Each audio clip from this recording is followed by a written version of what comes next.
वो धीरे धीरे वो दिन लग गए। फिर आज जब कभी भी इंजीनियरिंग की बात होती है, हर बच्चा कहता है मैं कंप्यूटर साइंस में इंजीनियरिंग करूंगा। आज से 7 साल पहले, 8 साल पहले बच्चों को 5 लाख का पैकेज मिलता था, आज भी 5 लाख का ही पैकेज मिल रहा है। तो ग्रोथ कहां हो रही है? Is it industry relevant? Is it even contextual to the jobs that are coming up? That remains the biggest question. और उसका हल यही है कि जो इंडस्ट्री और एकेडमी का गैप है उसको कितना कम किया जा सके। Good afternoon and welcome, dear audience. Another fantastic day, and in the Future University, you know, sir, we don't have Wednesday. We have the Wow Wednesday, and every Wow Wednesday we used to have a podcast series. And I'm very much happy to introduce Mr. Alok Surana. He is Associate Vice President Academia for the Xebia Academy, India. And today we will have lots of discussion regarding the industry oriented courses what the Future University has introduced this time for entire Bareilly Mandal. Today we will discuss with the Surana Saab that what will be this GenAI technique, what will be the big data, and also I'll try to be multilingual and bilingual. He will consider Hindi also so that our audience can understand very well. तो हम आज आलोक सुराना जी से हम ये भी पूछेंगे कि ये बिग डेटा जो शब्द है वो इतनी भारी भरकम शब्द है, वो कैसे हेल्प करेगी, बच्चों का क्या करियर हो सकता है। देन जब बात करते हैं चैट जीपीटी की, आर्टिफिशियल इंटेलिजेंस की, जीपीटी की बात करते हैं तो जनरेटिव एआई एल्गोरिथम्स की बात होती है जी। तो कोई बच्चा अगर जनरेटिव एआई से कोर्स कर रहा है, क्या उसको फायदा होगा? एक टाइम था जब लोग कहते थे हम इंजीनियरिंग कर रहे हैं तो मैकेनिकल इंजीनियरिंग, सिविल इंजीनियरिंग की बात हो जाया करती थी। फिर वो धीरे धीरे वो दिन लग गए। फिर आज जब कभी भी इंजीनियरिंग की बात होती है, हर बच्चा कहता है मैं कंप्यूटर साइंस में इंजीनियरिंग करूंगा। किसी भी 12वीं पे पास बच्चे से पूछिए क्या करोगे, बोले बीटेक करूंगा। बोले क्या करोगे? कंप्यूटर साइंस में इंजीनियरिंग करूंगा। But gone are those days again कि बीटेक कंप्यूटर साइंस का। आज से 7 साल पहले, 8 साल पहले बच्चों को 5 लाख का पैकेज मिलता था, आज भी 5 लाख का ही पैकेज मिल रहा है। तो ग्रोथ कहां हो रही है? ग्रोथ क्यों रुक गई? बच्चे एम्प्लॉयबल क्यों नहीं हुए? क्योंकि वो स्पेशलाइजेशंस में नहीं पहुंचे। And here come as a solution the Future University.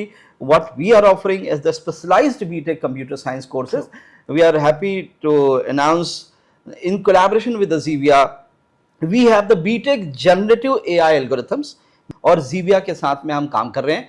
Xebia से हमारा इस प्रकार का भी टाई अप हुआ है कि आपके ही टीचर आएंगे, आपका ही सिलेबस हम फॉलो करेंगे, आप ही हमें इंटर्नशिप में और प्लेसमेंट में भी सपोर्ट करेंगे। Welcome to this podcast Surana ji. सबसे पहले कैसा लग रहा है बरेली आकर के आपको? Thank you so much. Well, this is my first time in Bareilly sir, and I will be honest, I was mesmerised by the greenery around when I was doing the drive.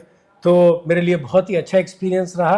I am very humbled to be as Xebia's representative, to be part of Future University. I'm very proud to say that this is India's first AI university, and it's a big landmark in India's education system. And हमारी तरफ से यही कोशिश रहेगी कि हम इस collaboration को एक अलग लेवल पे लेके जाए। जो आपने 3-4 एरियाज मेंशन किए हैं सर, ये एरिया आज की डेट की डिमांड है।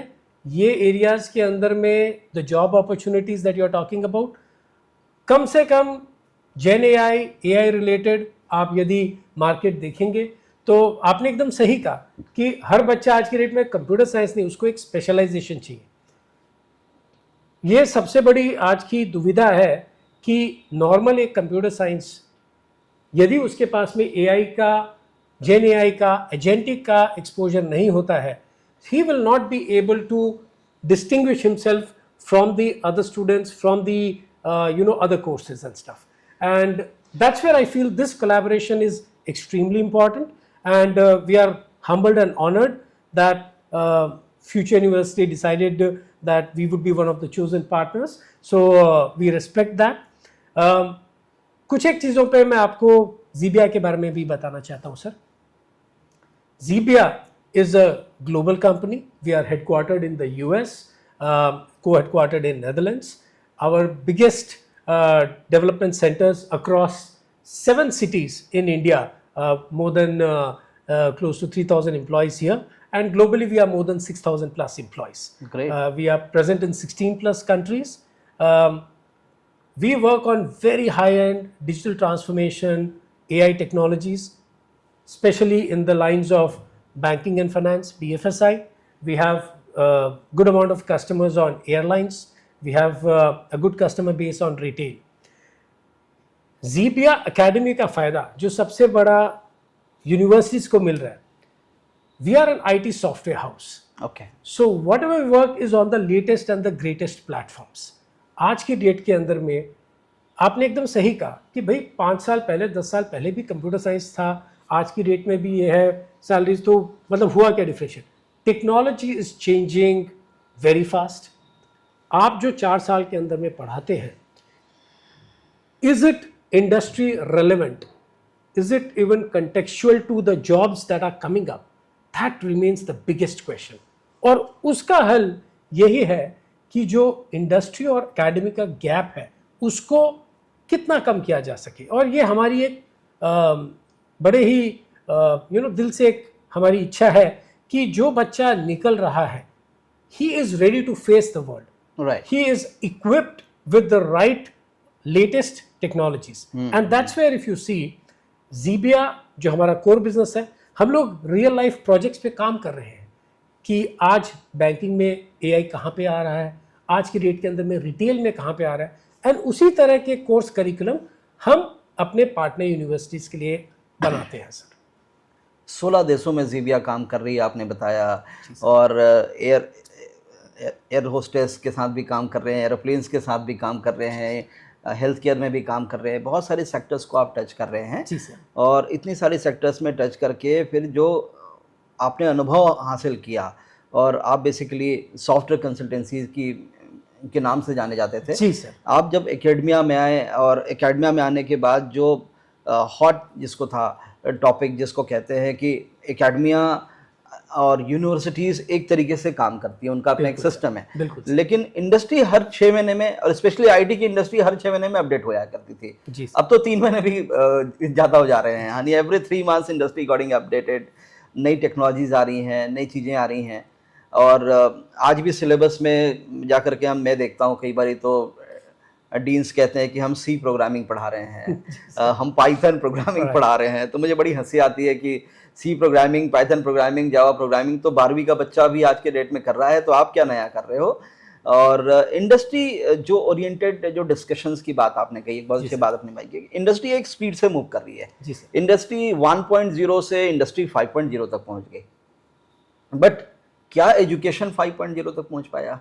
क्या यूनिवर्सिटीज 5.0 तक पहुंच पाई?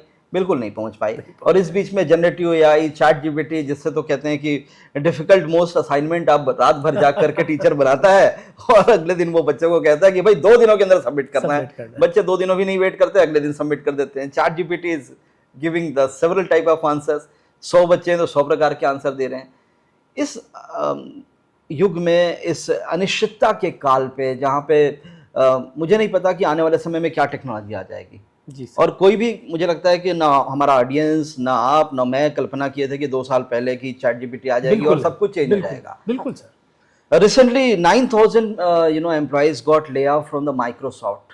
इस तरीके की भी चीज़ें हैं. तो सिर्फ कंप्यूटर साइंस में अगर कोर्स कर लिया तो करियर कितना सुरक्षित रहेगा, या कुछ स्पेशलाइजेशन की आवश्यकता है? क्या कहेंगे आप हमारे बच्चों से, हमारे दर्शकों से?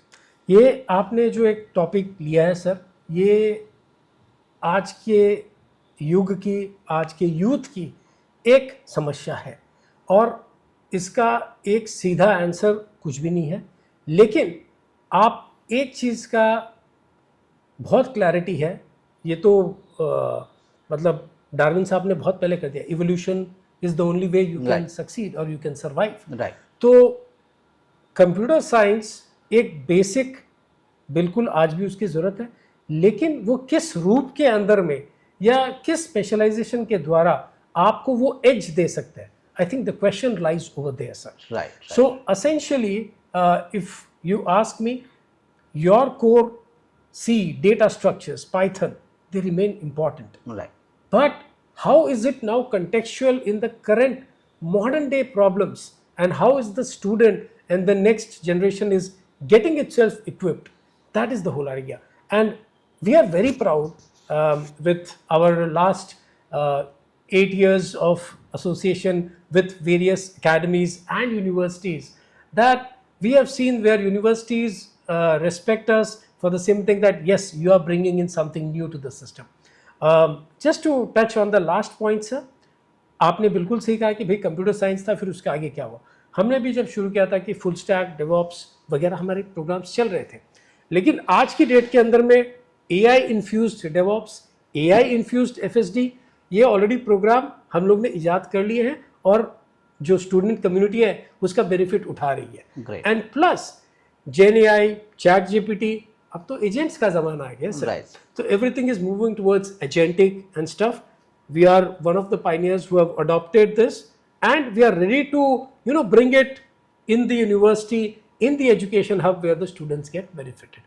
तो ये मेरा छोटा सबमिशन रहेगा सर कि how we can address. थोड़ा सा मुझे और जानकारी बताएं. मेरे उन प्रोस्पेक्टिव स्टूडेंट्स को मैं उनके बिहाफ में क्वेश्चन पूछ रहा हूँ कि बीटेक जनरेटिव AI जो एक कोर्स आप ज़ीविया के साथ हमारे साथ में ऑफर कर रहे हैं, हम को ब्रांडेड कर रहे हैं, फिर बीटेक क्लाउड कंप्यूटिंग के कोर्स ऑफर कर रहे हैं, बीटेक बिग डेटा पे कोर्स ऑफर कर रहे हैं, then BBA we are offering in the business analytics, right, data science पे हम कर रहे हैं, तो डेटा एनालिटिक्स पे कर रहे हैं. तो इनमें क्या डिफरेंस होगा, क्या फ़ायदा होगा, कितना क्योंकि कई बार क्या होता है, जैसे कंप्यूटर साइंस का बच्चा है, अब उससे हमने कहा कि बीटेक कर लीजिए, बिग डेटा पे के साथ कर लीजिए, जेनाई पे कर लीजिए. कई बार माँ बाप भी कंफ्यूज हैं, टीचर्स भी कंफ्यूज है, काउंसलर भी कंफ्यूज है, और वो बच्चा तो वैसे कंफ्यूज है.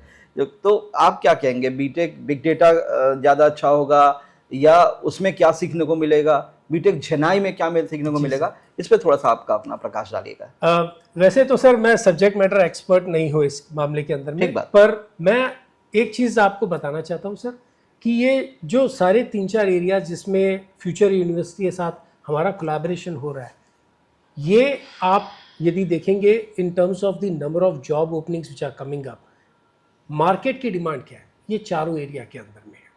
आज की डेट के अंदर में वो ज़माने चले गए कि भाई आप लाइसेंस खरीदो और फिर सिस्टम में डालो. Everything is on the cloud, so cloud आपका ज़रूरी है. Every decision today is data driven. Every decision, whether it is for business, for universities, for irrespective of the verticals, everything is data driven. So आपका data उतना ही important है. AI को आपको ऐसे लेना पड़ेगा कि भाई इज AI हमारा जॉब लेके चला जाएगा? No, AI is going to facilitate you. आज की डेट के अंदर में एक टीचर यदि असाइनमेंट देखता है, उसका ये रहेगा कि यार सब बच्चों ने कॉपी पेस्ट कर दिया है, तो उसके लिए 2 मिनट का काम है पकड़ने का. अब वहाँ पे कोर आइडियाज़ आपको मिल सकते हैं बेसिक, और फिर तो क्रिएटिविटी आपको भी डालनी पड़ेगी उसके अंदर में. सो AI का यूसेज, जनरेटिव AI, आज की डेट के अंदर में बहुत सारे ऐसे इंडस्ट्रीज हैं जो बोल रहे हैं कि भाई AI, एजेंटिक AI का यूसेज से क्या हमारा काम डिस्ट्रीब्यूट हो सकता है, कम हो सकता है, बेहतर हो सकता है. तो हमें फोकस उन एरियाज़ के ऊपर में करना है. एक इंटरेस्टिंग कोर्स जो लास्ट वाला आपने कहा, यार ये BBA में क्यों हम लोग डेटा साइंस, सर आज की डेट के अंदर में बहुत इंपॉर्टेंट हो गया है. कोई भी बिजनेस डिसीजन, कोई भी आप अपना खुद का शुरू करना चाहते हैं या आप किसी कंपनी में किसी ओहदे पे हैं जहाँ पे आपको कंपनी के लिए डिसीजन लेना है, राइट, डेटा एनालिटिक्स, आपका डेटा साइंस होना बहुत ज़रूरी है सर. तो मेरा ये मानना है सर कि ये चारों एरिया अपनी जगह पे बहुत इंपॉर्टेंट है और चारों का ही उतना ही महत्व है. जहाँ पे आप ये नहीं बोल सकते कि भाई ये वाला में है. हाँ देखिए सर, ये तो मार्केट में चलता रहता है कि भाई कोई नया बज़वर्ड आया है तो भाई उस बच्चे को भाई कुछ एक्स्ट्रा 2 लाख मिल गया जो भी. नहीं, मैं तो बहुत ज़्यादा एक्साइटेड हूँ जो आपने कहा ना कि बीटेक का एक पाठ्यक्रम कंप्यूटर साइंस का स्पेशलाइजेशन जेनआई के साथ में कर रहे हैं. हाँ जी, जनरेटिव AI एल्गोरिथम के साथ में.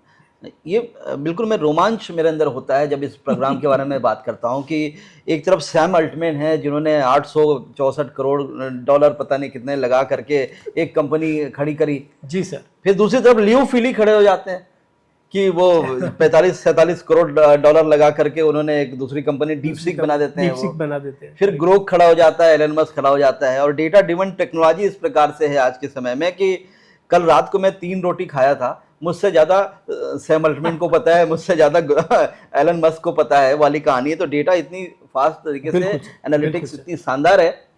अभी कुछ दिनों से मैं भी इंस्टाग्राम में, अभी बता रहा था आपको मैं कि मुझे लोगों ने, मेरे ये IT टीम ने कहा सर आपको भी इंस्टाग्राम में आना चाहिए. तो मैं इंस्टाग्राम में फिलहाल रील देखने लगा. तो पहले तो बड़े उल्टे पुल्टे रील आते थे, फिर वो धीरे धीरे अब वही रील आ रहे हैं जो मैं देखना चाह रहा था। बिल्कुल तो that's the kind of data mining they are doing, कि मैं Absolutely. मेरा क्या इंटरेस्ट है उसके हिसाब से अब वो आ रहा है। Absolutely. तो बीटेक जेनाई एल्गोरिथम में करने के बाद क्या बच्चे की नौकरी किसी ओपन एआई, सैम अल्टमैन के साथ में, या किसी ऐसी कंपनी के साथ जो जनरेटिव एआई बना रहा, उसमें भी संभावना है क्या? बिल्कुल है सर, बिल्कुल है। और आप यदि देखेंगे अभी जो ट्रेंड चल रहा है इन टर्म्स ऑफ मतलब आप कई यूनिवर्सिटीज़ के जो देखेंगे कि बच्चों को जो आज 20-20 साल के एक्सपीरियंस वालों को जो पैकेज नहीं मिल रहा है, उस तरह के पैकेज मिल रहे हैं। वो क्यों मिल रहे हैं? एक कि उनको लेटेस्ट और ग्रेटेस्ट टेक्नोलॉजी का आइडिया है। हमारे ही कुछ यूनिवर्सिटीज़ के बच्चे हैं जिनको 35 लाख 70 लाख के पैकेज मिले हैं। तो मैं ये कहना चाहता हूँ कि options, opportunities are there. Right, industry university alliance will act as a catalyst, and finally yes, बच्चे की मेहनत और कि भाई उसका कोर इंटरेस्ट किस चीज़ में है। तो it's a potent combination of ensuring Sam Altman, he will create another company, sir. Right, He sir. will, Right, he बिल्कुल will also create another company. Right, great great. और बहुत अच्छा लगा आलोक सुराना जी आपसे बात करके। Pleasure. बरेली की पहचान झुमका गिरा रहे के गीत से हुई थी कि यहाँ के झुमका बड़ा फेमस हुआ करते थे, फिर बरेली की बर्फी आई, और अब भारत की पहली एआई एनेबल्ड यूनिवर्सिटी के रूप में, इंडिया की पहली एनेबल्ड यूनिवर्सिटी के रूप में बिल्कुल फ्यूचर यूनिवर्सिटी फिर से बरेली को एक नई पहचान दिलाने के प्रयास में है। और ऐसे समय पे आलोक सुराना जी, जीबिया की टीम से हमारे साथ क्षितिज भी यहाँ पर बैठे हैं, ऑफ कैमरा आप उन्हें नहीं देख पा रहे हैं।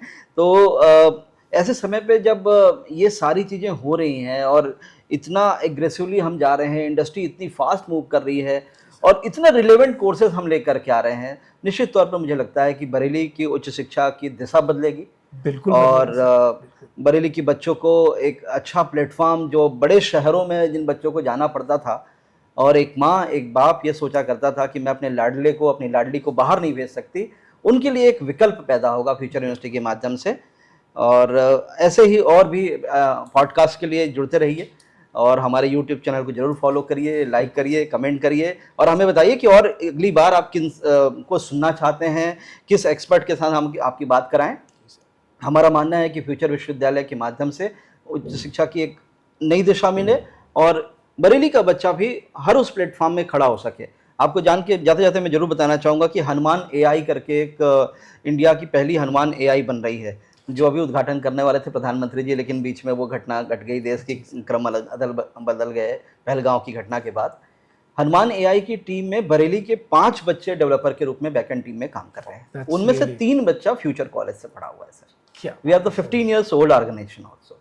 तो बरेली के बच्चों में पोटेंशियल है, आवश्यकता थी उन्हें एक नई दिशा दिखाने के लिए, और वो फ्यूचर विश्वविद्यालय बनने के बाद हम सब कर रहे हैं। आप सबका बहुत बहुत धन्यवाद हमें देखने के लिए, हमें वॉच करने के लिए। Keep watching us. Thank you so much. Thank you.